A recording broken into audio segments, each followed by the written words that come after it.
Rekan-rekan, kalau kita tadi telah mempelajari koordinasi, yaitu langkah ketiga, langkah yang sangat penting dalam suatu pengambilan keputusan atau akar atau urat nadi dari suatu pengambilan keputusan, yaitu koordinasi tadi. Kemudian setelah koordinasi, maka barulah kita bisa mengambil suatu keputusan atau decision. Apa itu keputusan atau decision? Keputusan adalah suatu proses pengakhiran dari berbagai pertimbangan-pertimbangan yang diambil secara sistematis yang dapat menghasilkan suatu keuntungan atau menghasilkan tercapainya suatu tujuan. Keputusan dapat berupa suatu tindakan ataupun suatu perintah yang akan mempengaruhi tindakan selanjutnya dari sebuah perusahaan. Keberanian, kecepatan, dan ketepatan dalam pengambilan keputusan akan mempengaruhi hasil yang dicapai. Di samping itu, intuisi, pengalaman, fakta, rasionalitas juga sangat diperlukan dalam pengambilan keputusan. Dalam pengambilan keputusan, maka seorang pimpinan harus memperhatikan. Yang pertama adalah keuntungan dan kerugian bagi perusahaan. Dalam pengambilan keputusan, harusnya seorang pemimpin harus mengedepankan keuntungan bagi perusahaan di mana dia bekerja dan menguntungkan bagi satuan atau anggotanya di mana dia bernaung di bawah seorang pimpinan. Kemudian B, kelanjutan atau dampak positif atau negatif dari keputusan yang diambil. Dalam suatu pengambilan keputusan, maka seorang pemimpin harus bisa mengetahui dan bisa mengatasi kelanjutan dari efek atau aspek apa yang akibat dari pengambilan keputusan yang telah dilakukan. Kemudian dalam pengambilan keputusan, seorang pemimpin juga harus memberikan batas waktu yang telah ditentukan. Jadi tidak boleh dalam satu keputusan tidak ada waktu yang pasti. Kemudian yang D, harus dapat dipertanggungjawabkan. Dalam pengambilan keputusan, seorang pimpinan harus berani dalam dan bertanggung jawab dari keputusan yang telah dikeluarkan. Kemudian yang E, sedapat mungkin keputusan dapat dijalankan secara praktis dan aplikatif. Hendaknya para pimpinan, leader, danru ataupun chief ataupun manajer di lapangan jika mengambil keputusan harus bisa dilaksanakan secara aplikatif di lapangan dan secara praktis untuk bisa dilaksanakan sehingga tidak memerlukan waktu untuk hal-hal yang lain yang tidak berguna.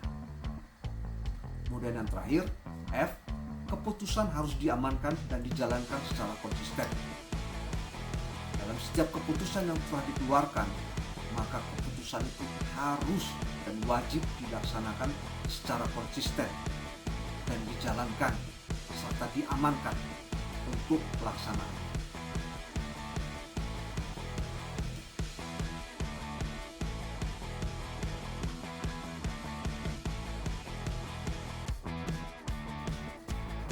Rekan security dimanapun Anda berada, kita lanjutkan yaitu langkah kelima dari security decision making process, yaitu laporan.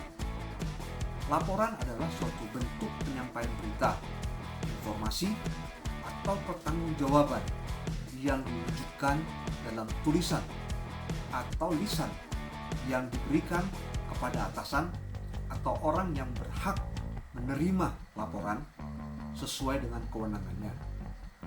Laporan rutin diberikan dengan waktu yang telah ditentukan, sedangkan laporan yang sifatnya insidentil harus diberikan secepatnya setelah melakukan suatu tindakan. Laporan ini harus memperhatikan beberapa hal sebagai berikut. Dalam memberikan laporan, laporan harus lugas dan mudah dimengerti. Artinya, jika Anda memberikan laporan, maka sifatnya harus lugas, dapat diterima dengan jelas, tidak bertele-tele. Untuk itu ada satu format laporan yang sangat sederhana, yaitu dalam laporan harus terdapat kandungan siapa, apa, bila mana, di mana, dan bagaimana. Itu yang harus dilaporkan oleh seorang pimpinan terhadap suatu kejadian atau peristiwa atau dalam pengambilan keputusan. Kemudian laporan harus dengan dokumen atau bukti yang menyertai, baik itu berupa foto, video, atau dokumen lainnya. Dalam masa sekarang ini, di mana fungsi dokumentasi, baik itu video atau foto, sangat dibutuhkan. Untuk itu, jika dalam laporan maka harus lengkapi dengan foto dan video jika perlu, sehingga memberikan kejelasan yang jelas kepada si orang penerima laporan dari kita. Kemudian yang C, laporan harus dibuat dengan sebenar-benarnya dan dapat dipertanggungjawabkan. Dalam membuat laporan, maka yang perlu diperhatikan adalah bahwa laporan itu harus faktual, harus apa adanya. Apa yang dilihat, apa yang dirasa, itu yang dilaporkan. Tidak boleh laporan melebih-lebihkan atau bahkan mengurang-urangi. Ini akan membuat masalah di kemudian hari. Kemudian, laporan harus sesuai dengan waktu yang telah ditetapkan. Artinya, laporan kejadian harus disesuaikan dengan waktu, tanggal, dan bulan serta tahun yang dilaporkan. Tidak boleh laporan tanggal 7 baru dilaporkan tanggal 9. Tidak boleh juga merubah tanggal dan waktu. Jika ini terjadi, maka akan membuat suatu permasalahan hukum di kemudian hari.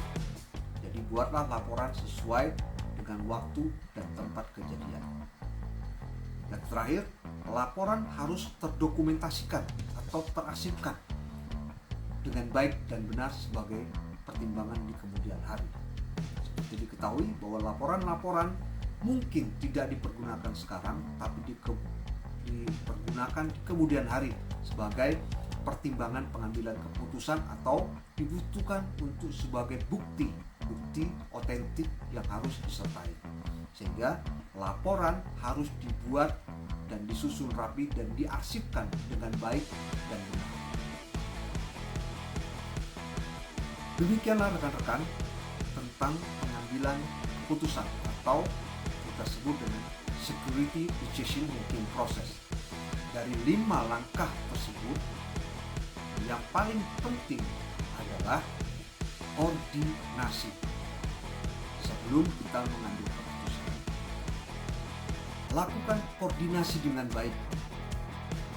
Lakukan koordinasi dengan benar sehingga keputusan kita bisa benar, baik, sehingga keputusan kita bisa berguna bagi perusahaan, bagi anggota, dan bagi diri sendiri. Demikian rekan-rekan security dimanapun Anda berada. Semoga pelajaran security decision making process ini bermanfaat untuk kita di lapangan dalam pengabdian untuk memajukan perusahaan kita dimanapun kita berada. Terima kasih, tetap semangat.